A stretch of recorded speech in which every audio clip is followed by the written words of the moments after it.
We invite you to watch how we clear the views on all matters through our partner station MITV on DSTV channel 255, 7 p.m. daily, and also our YouTube and Facebook pages under one name, Clearview News Desk every day.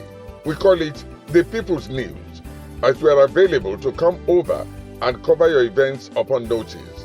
Or do you have news you want us to broadcast? Send it in. We verify and go to town with it.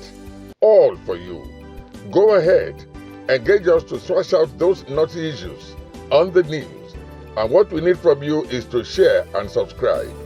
More important, convince your loved ones, friends, relatives, co-worshippers, and more to subscribe so as to be getting notifications as we break the news.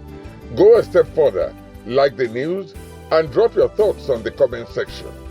Clearview News. We clear the view one time and for all time.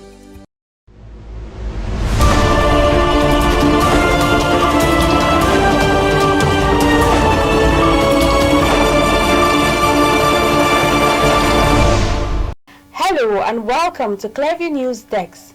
We're reaching you live from Nigeria's capital city, Abuja. First, the headlines.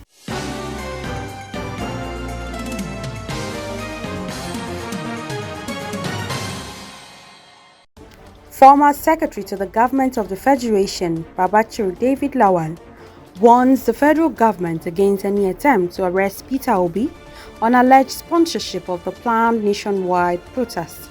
Says consequences of doing so will be too severe for the federal government to handle. Baby tear gassed and unconscious following clashes between loyalists of FCT Minister Nyesom Wike and supporters of Rivers State Governor Sam Fubara. Muslim rights concerns calls for ban of the yet-to-be-released movie where popular actress Nancy Sime and other actresses wear Islamic full covering and brandish dangerous weapons, says it depicts Muslim women as criminals and incites the public against them.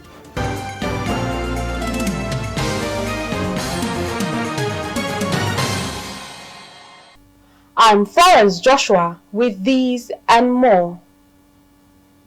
A former secretary to the government of the Federation, Babachir David Lawal, has warned the federal government against any attempt to arrest the former presidential candidate of the Labour Party, Peter Gregory Obi, on the alleged sponsorship of the planned nationwide protest by some aggrieved Nigerians.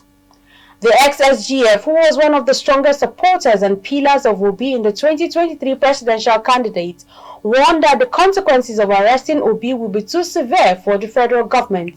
Babachir Lawal, speaking with newsmen on the issue, debunked the allegations by President Tinubu's media aide, Bayo Onanuga, that the nationwide protest tagged "End Bad Governance in Nigeria" was being sponsored by Obi and the Obedience movement.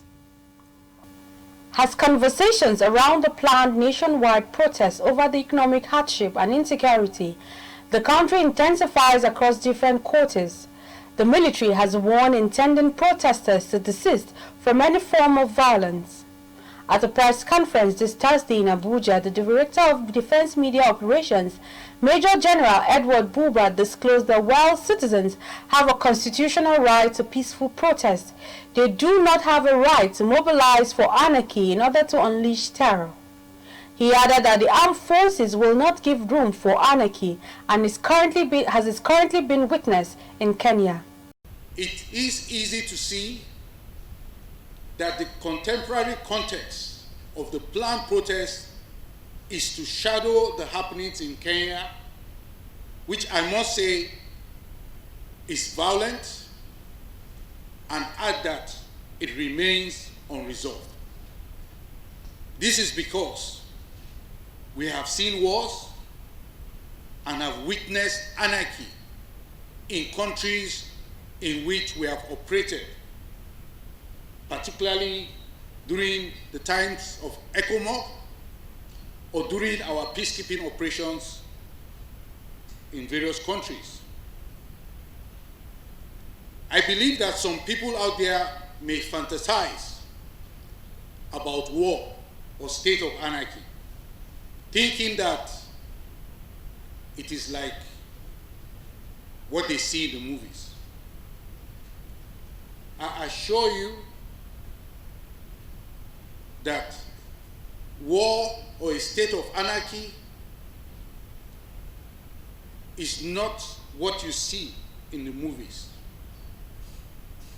It involves real people, real situations, and real life. A situation of anarchy or war should not be fantasized. People lose loved ones and everything they toil for or possess in the course of war or anarchy. And I will put it simply by saying that horrible and ugly things happen in such situations. We must never, as a people, bring it upon ourselves. He added that the military has uncovered plots by some unscrupulous elements to hijack the protest and turn it into violent one by attacking innocent Nigerians and their businesses. Already, we have detected some unscrupulous elements bent on hijacking the planned protest with the aim of making it violent. Many are therefore following in ignorance. For instance, there are indications that if you possess a smartphone, if you possess a car, if you possess a shop, if you own a house, or even use air condition in your house, you have been labeled a target. Other targets that have been labeled include places of worship, businesses, markets, ethnic groups, and members of other political parties, among other items and areas targeted. Accordingly, the level of violence being envisaged can only be described as a state of anarchy. The armed forces on its part will not stand by and allow anarchy to befall our nation. Recall the Nigerian youth had in 2020 staged peaceful protests across the country, calling for the disbandment of the Special Anti-Robbery Squad, a unit of the Nigerian police force, over alleged brutality against innocent Nigerians. The Lagos state government had declared a curfew following the protest. However, the protesters occupying the Lekki toll gate in Lagos, which was the central coordination unit, refused to leave, leading to an incursion by the military, who came dispersing them forcefully. Although there were reported deaths and injuries, the federal government and military authorities denied harming the protesters. As the countdown to the proposed nationwide protest by some Nigerians against the President Bola Ahmed Tinubu's led administration over continued economic hardship and security challenges facing the country draws near, a pro-Northern group under the aegis of the Rebuild Iowa Initiative for Development have kicked against the movement, stated that the North will not be a part of the mass protest. At a press conference on Wednesday in Abuja, the nation's capital, key stakeholders in the group stressed the need for the federal government to immediately prioritize key sectors of the national development to immediately alleviate the suffering. The Nigerian economy and quality of life of citizens is in a sorry state, from escalating cost of living due to the fuel subsidy removal to the impact of the unification of the exchange rate by the Central Bank of Nigeria. Life for many Nigerians has become a survival for the fittest. As the hardship in the country continues to bite harder, Clearview News Desk gathered that some Nigerian youths are planning to embark on a nationwide protest beginning from August 1 to 10, 2024. The protest, which is currently gaining traction in the north and other parts of the country, is aimed at drawing the government's attention at all levels to the plight of the citizens. The development has since generated mixed reactions among pro- and anti-Tinubu groups, civil society organizations, lawmakers and critical stakeholders in government. Lending their voice to the issue on Wednesday in Abuja, key stakeholders of the Rebuild Arewa Initiative for Development have kicked against the move, stating that the North will not be a part of the mass protests. The group, while presenting the communique of its stakeholders' engagement meeting, noted that a protest would only worsen the socio-economic challenges facing the country and could lead to a repeat of the bloody EndSARS protests in 2020, and therefore stressed the need for the federal government and relevant stakeholders to come up with a more holistic approach to addressing the issues being demanded by the aggrieved citizens. While recognizing the right of every citizen to peacefully protest, we remain cautious of the fact that political maturity is still lacking in our system. We are yet to develop a strong shoulder to withstand the pressure, consequences of our selfish actions, and weather the storm when the atmosphere turns bleak. In essence, we want to use this opportunity to caution our fellow countrymen and women, especially the younger generation, that at this very critical time, protest is not the answer to the lingering problem of our nation. That peaceful but intellectual approach, especially by the right minds, is much more needed in order to firstly understand the terrain and proffer lasting solutions. Commitment from the side of the government is what will drive us to the promised land and clear paths for the future of this country. We as civil society organizations are saying that we will not be parts of anything protest, but we will be part of dialogue, a bigger dialogue. From here, whatever that is here will be sent to the government. We know them, they know us, we will follow it up to them, we will discuss it with them, we will agree with them, and after agreeing, we will, on a larger note, we are given our commitment, most especially to Northerners, that at the end of it all, if, mark and underline this word, if the government did not agree as it is written, we've given an ultimatum already. For the issue of fueling, we've given the end of this year. That is on the issue of refinery, we've given the end of this year. Giving government enough time to be able to revisit. On the issue of River Niger dredging, we said by the first quarter of 2025, we will follow this logically, we will ensure that it is implemented. If not, they know us. They know we don't bluff. When we say it, we do it.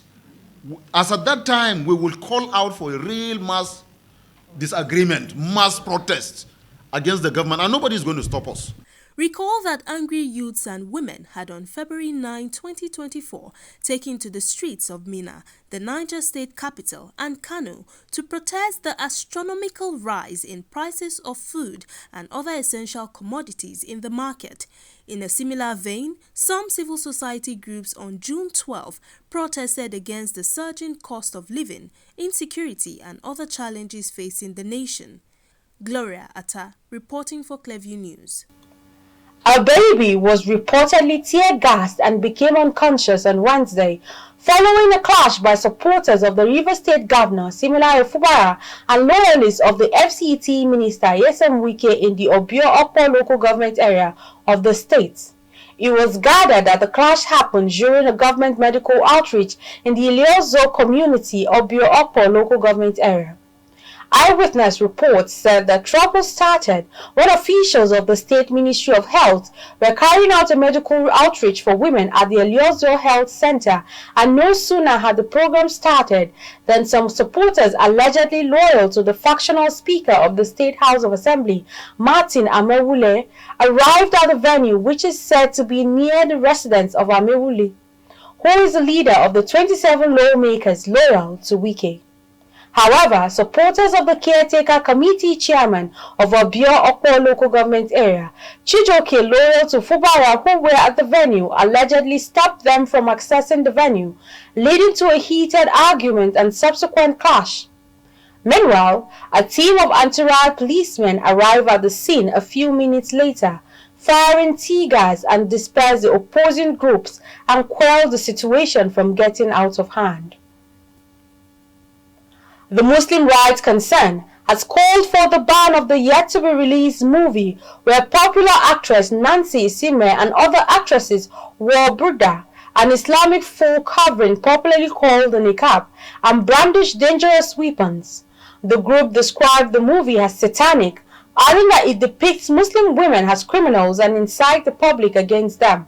The call was made in a statement signed by the Executive Director, Murid Professor Ishaq Akintola, on Thursday. Akintola described the movie as Islamophobia taken to the highest level, adding that the film is satanic, distasteful, and provocative. Charged the affairs of the European Union to Nigeria, Agnieszka de Torres Oliveira has emphasized the importance of understanding artificial intelligence and containing misinformation and disinformation. Speaking at an AI training program for diplomatic reporters in Abuja, Oliveira highlighted the dominant role of AI in social media in the information space. Social media and artificial intelligence in social media, they are becoming more and more important, and I would say my colleagues from political press and information section would also confirm that all of you are becoming more and more dominant. And journalists should be therefore aware of the positive aspects of artificial intelligence in social media, but also of the threats that they pose if they are not managed properly. The media have always provided space for free debate and for open debate. And social media amplified that even more.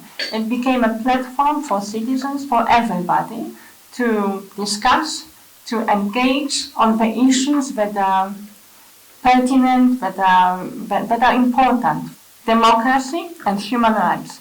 And when we talk about democracy and human rights, we have to also mention the freedom of expression online and offline. We stand for it and we promote it very much. So by training people like you, journalists who inform the society, for us it's also strengthening the democracy, strengthening democracy in Nigeria, strengthening democracy in general. Due to AI and social media enabled manipulation, misinformation and disinformation, fact-checking has become vital in information management. Therefore, understanding how the new media works is the first step in stemming the harmful effects of AI and safeguarding the integrity of the information environment. Oliveira noted that the media is an enabler of free and open debate, aligning with the European Union values for promoting democracy and human rights. Following the rising cases of organ harvesting in the country, Nigerians have called on the federal government, the Nigerian Medical Association and other relevant stakeholders to immediately set up mechanisms to checkmate the activities of quacks in the country's healthcare system. Clevis Gloria Atta spoke with some FCT residents on the burning issue and now brings us details. Nigeria's healthcare system has been plagued with the activities of quacks which cut across the whole strata of medical and health practitioners. It is not strange to find pockets of chemists, pharmacies and even hospitals operating across different high and lowbrow areas of the society without proper certifications and licensing. Neither is it odd to find drugs being hawked around and sold in public places like household commodities. These activities of quacks have left dire consequences on the lives and health of thousands of the citizens. In an interview with Clearview News Desk, some Nigerians recount their near-death experiences in the hands of quacks operating in the country. There is this pharmacy I went to, though infection was disturbing me because I work in the market, so we do use public toilets sometimes. So I had infection and I had to rush to the pharmacy that he should give me drugs. Then this guy he gave me about 5 drugs and he said I should go home and take everything at once. So I went home, the packet of drugs, I took everything at once, like the way he said it. He said everything would just go, like the next morning I'll just be urinating, the next morning everything I don't have problem again. I said okay, so I bought the drugs, about 6,000 naira.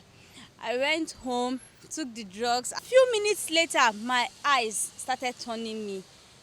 I started trying to throw up, I couldn't. My body was shaking, I was vibrating. My face was red. People gathered. What happened? I said I took infection drugs and the rest. I was already going. My breath was like heavy. I was struggling to breathe. 2 months back, a friend of mine, he went to a pharmacy around Pape, and he needed drugs for all these deworming drugs.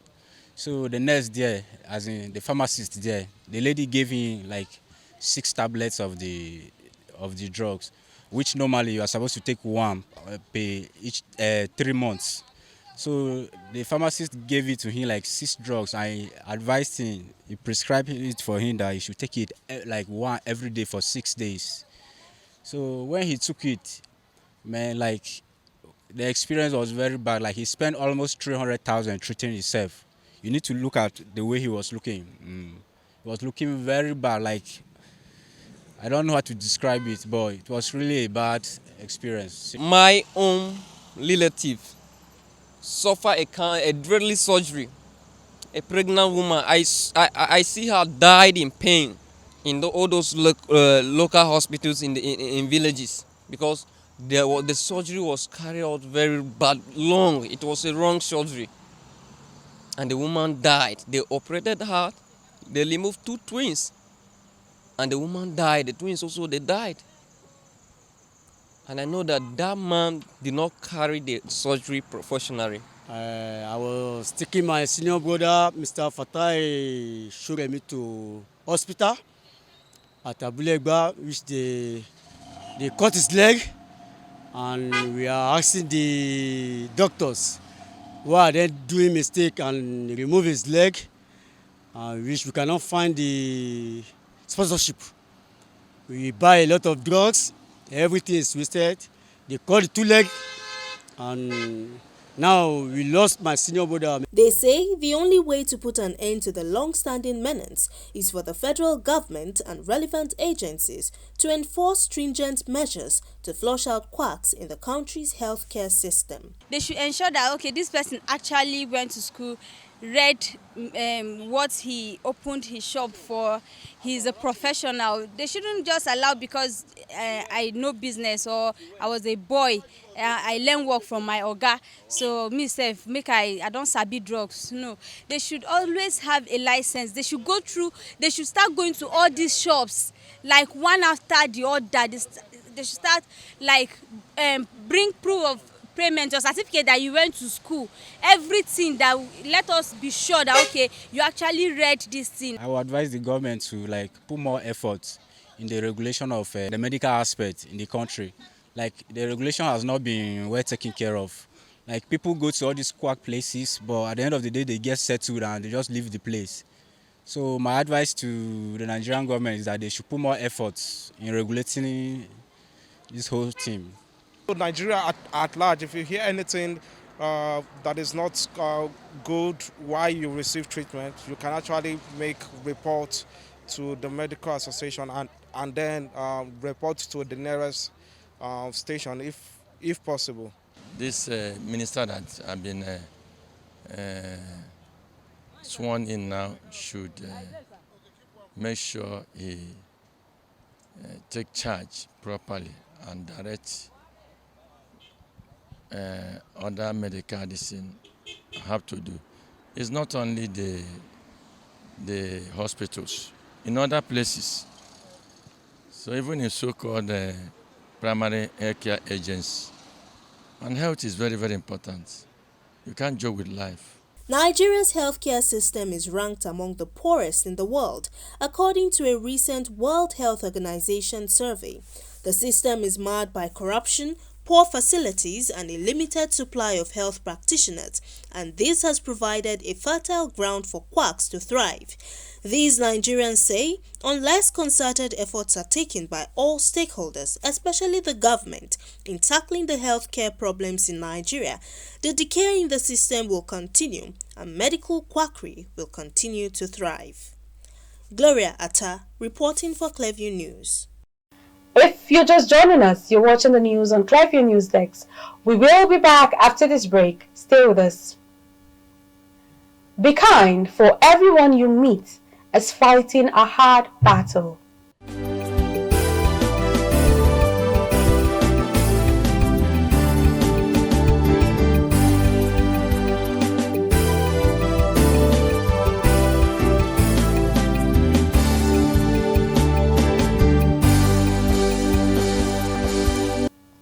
Welcome back.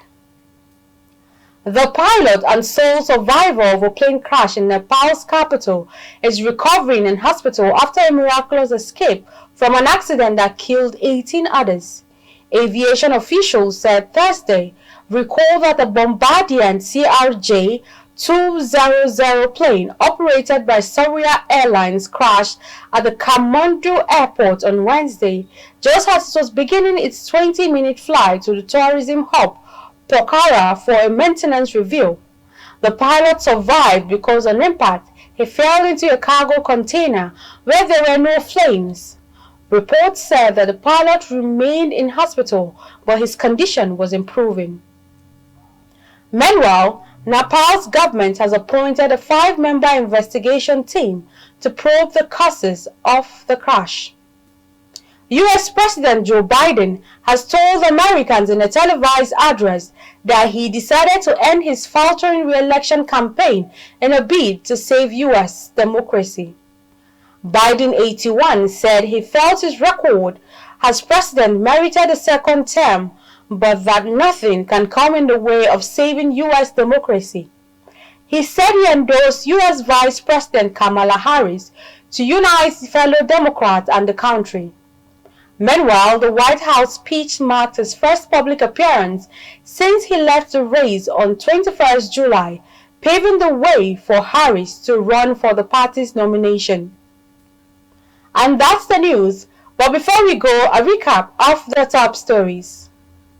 A former secretary to the government of the Federation, Babachir David Lawal, has warned the federal government against any attempt to arrest the former presidential candidate of the Labour Party, Peter Gregory Obi, on the alleged sponsorship of the planned nationwide protest by some aggrieved Nigerians. A baby was reportedly tear-gassed and became unconscious on Wednesday, following a clash by supporters of the Rivers State Governor Sim Fubara and loyalists of the FCT Minister Nyesom Wike in the Obi'S local government area of the state. The Muslim Rights Concern has called for the ban of the yet-to-be-released movie, where popular actress Nancy Sime and other actresses wore burqa and Islamic full covering, popularly called the niqab, and brandished dangerous weapons, describing the movie as satanic.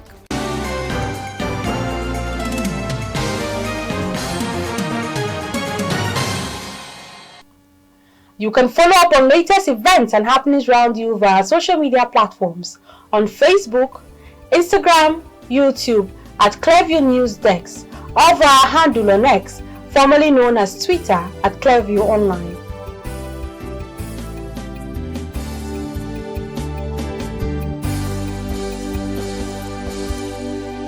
Many thanks for watching. I am Florence Joshua. Bye for now.